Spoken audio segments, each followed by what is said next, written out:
The Xbox third-party showcase just happened, and honestly, it was okay. I'll get to my full opinions at the end, but I really want to talk about each individual game and why you should be excited for some of the games coming up. Because for any showcase, regardless if it's the Xbox or the PlayStation side, if it was the best or worst showcase of all time, there are always going to be at least one or two highlights that I think are really worth talking about and some key points to take away from the showcase as a whole. And before I dive into the video, yesterday we got like 50 subscribers. I really appreciate your guys' support. If you like gaming news and you like gaming reviews and you like what you see here, please subscribe. It helps me out a lot. I really appreciate your guys' support. Again, now let's get into the video. Now for the first game in the showcase, this is Alan Wake 2 The Lake House, and this is a DLC/expansion, I think it's being touted as, to the Alan Wake 2 game. And as someone who is not a huge fan of the Alan Wake series or haven't really played any of the games in the franchise other than just basically watching people on YouTube and Twitch play it, this isn't something that I'm personally excited about. However,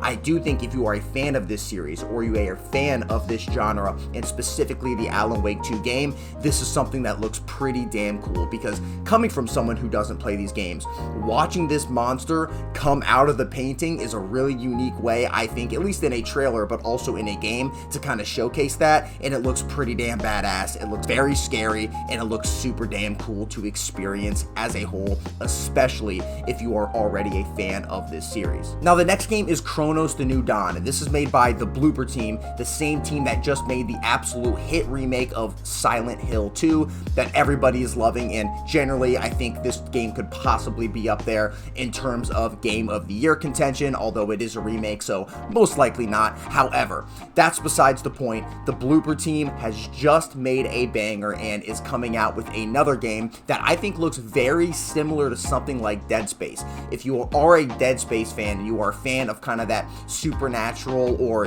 alien type of horror video game, this is something that's probably right up your alley. I don't think it's going to be as combat oriented as something like Dead Space would be, just seeing how some of the previous Blooper games have been. However, I think it does look pretty good. Now, that's not to say I think Blooper has definitely had some misses in the past, but coming off of Silent Hill 2, I think they can definitely capture a lot of the feelings that they had with that remake and put them into another game and kind of keep that train running with really good horror video games. Now, the next game that I didn't think was really overly appealing in any way was Blindfire. It is another first-person arena shooter, and I think the genre needs more of those in general. However, the trailer was not very appealing to me, or at least the gameplay they showed was not very appealing to me, because it looked very, very scripted. The gunplay didn't look very good, at least in the gameplay, the scripted gameplay that they showed, and it was kind of hard to get a take of what this game actually was. For the most part, it just seemed like, and when I was looking this game up after the showcase, it's a first-person shooter, and you use darkness and different form of light to kind of navigate the map and kill your enemies. Now, overall, it looks okay. If it's something that you're interested in, again, you can try this out right now, but me personally, it's probably something I'm going to pass on. But who's to say this isn't going to come out and be a huge hit? I have no idea. Now, the next game is Like a Dragon Pirate Yakuza in Hawaii, and this one honestly looks like a mix between, in my opinion, like Saints Row and Black Flag Assassin's Creed.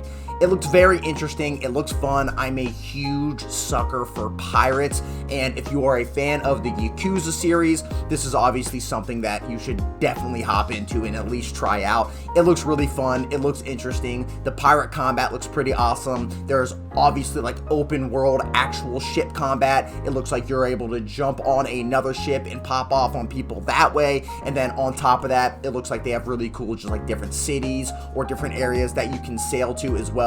Overall, the game looks pretty damn cool. I think a lot of the Yakuza games have been very good, so this is definitely one I think you should play, especially if you're interested in the series of Yakuza as a whole. The next game is Mouse PI for Hire, and this one is a first-person shooter that I think the best thing I can say about this, at least from the trailer, is it has one of the coolest and most unique art styles I've seen in a video game for a long time, other than something like Metaphor, which I think the art style stuck out like crazy to me as well. Now, this is going to be a first-person shooter. It looks like it's going to be pretty story-based for the most part. However, I do want to say I don't think there's going to be the best first-person shooter mechanics in this game. It looks like they're definitely making this game a lot more for the experience and the art style, to go back to some of those kind of like old black and white cartoons that you've known and loved if you are a little bit older. It does look really cool. It does look fun. I think it's something that if you're interested in the art style, definitely play it. But obviously, if you don't like that type of art style, you will not like this game. The next game here is Subnautica 2, and although I'm not someone who has played the Subnautica games, this one looks really awesome, and the first one was obviously awesome, and you can see that by the mass amount of audiences that it has captivated to now be excited for Subnautica 2. There are a ton of people that are very excited about this game. I think overall Subnautica in general is very unique, especially because the whole survival elements and the danger is all based on you being underwater, which is something I don't really think that is explored in pretty much any other game. So this is definitely one a lot of people are excited about. If you love survival games, specifically one that have a unique take on the survival genre in general, with this one obviously taking place fully underwater, this is definitely a game that you should try out. Now, the next game is called Animal Well, and this looks like a pretty cool 2D platformer with a unique kind of 8-bit art style that I think actually looks pretty damn cool, especially if you're a platformer fan. Now, the core kind of gameplay of this game is you are in the shadows to get away from the shadows, to go back into the shadows,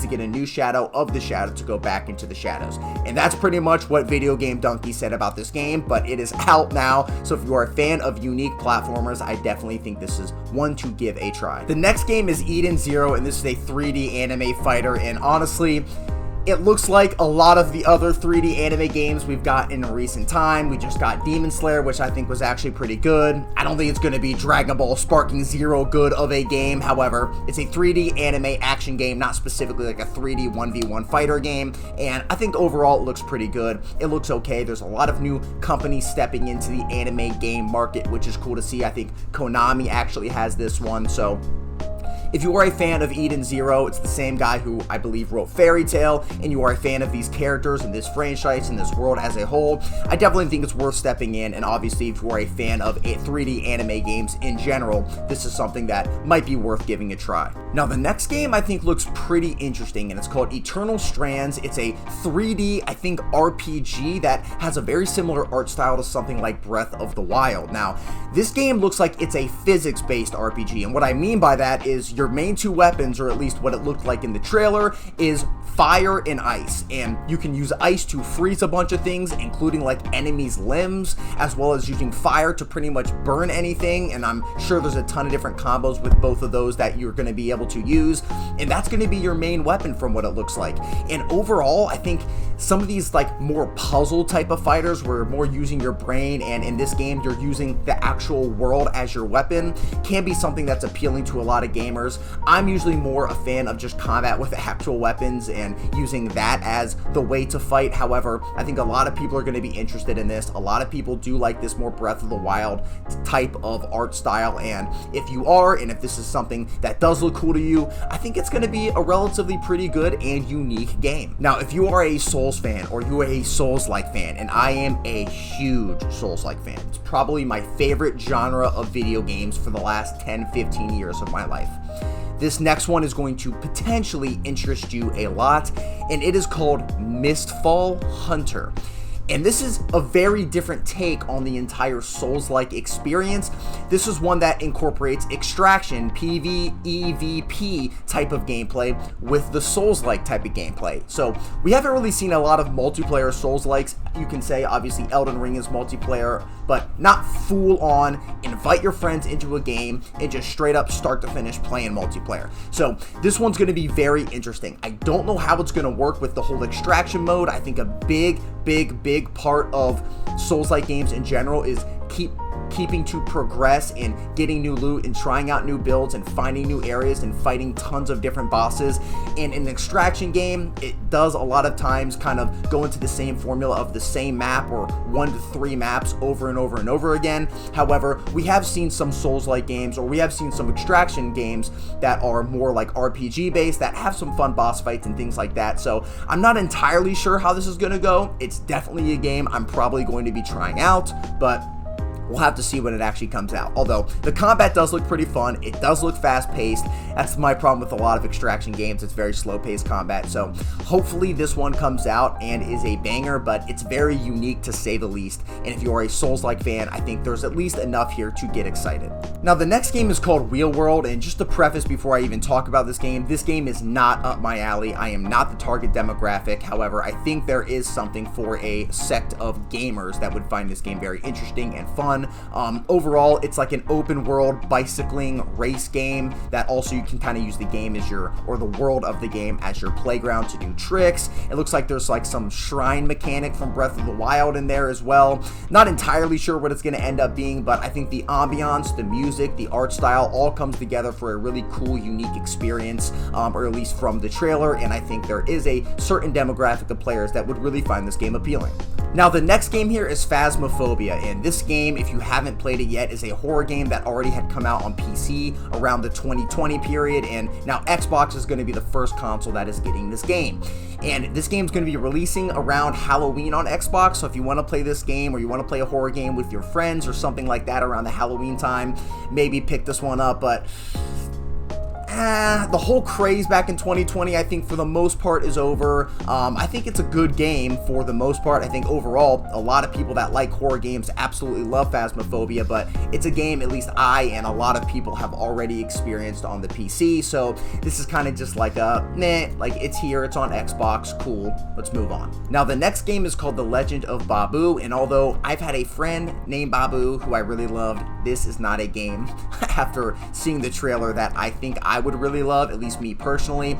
It looks like it's a very story-based driven RPG. Kind of reminds me in some way of like the character and his dog of like The Last Guardian. I don't know if that makes any sense, but it has a very unique art style that I don't think looks really crisp enough or smooth enough, and it's kind of the same thing with the combat. It also has some like parkour mechanics, so if you like that type of thing in a game, maybe you'll enjoy this, but overall, nothing in the trailer really got me super excited or really looks like super polished and like a clean experience overall, so kind of another meh game to me.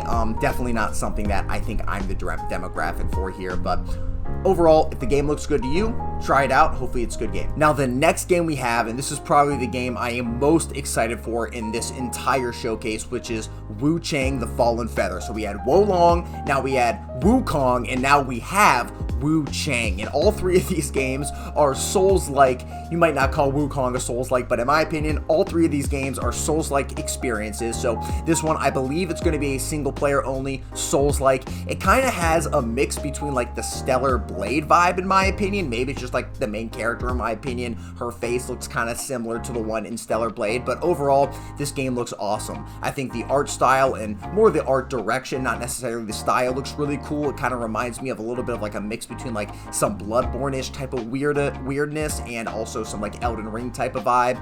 And then on top of both of those, I think the combat looks pretty damn good. It looks a little too flashy in terms of the effects. I hope they dim down the effects just a little bit. It was like almost hard to see what was going on some points when she was fighting in the trailer, but overall, this game looks awesome. I love Souls-like games, and now this whole Souls-like genre is just getting slam-packed. We're almost getting borderline too many of these games to even like justify playing every single one of them. However, a new good Souls-like game, I mean, what more can you ask for? I know the last like big Souls-like game that was on Game Pass with Liza P, this one's also going to be on Game Pass, so the more Souls-like games as well that are kind of going over to Xbox and on Game Pass is a good thing also. The last game here on our list and that they showed in the showcase is a game by Remedy, the same people who made Alan Wake, same people who made Control, and this one is coming out to be called FBC Firebreak. And I don't know how I feel about this one completely. One good thing is this game is not going to be live service, so if you're worried about Remedy going into like the multiplayer live service realm, this one I do not believe is going to be live service,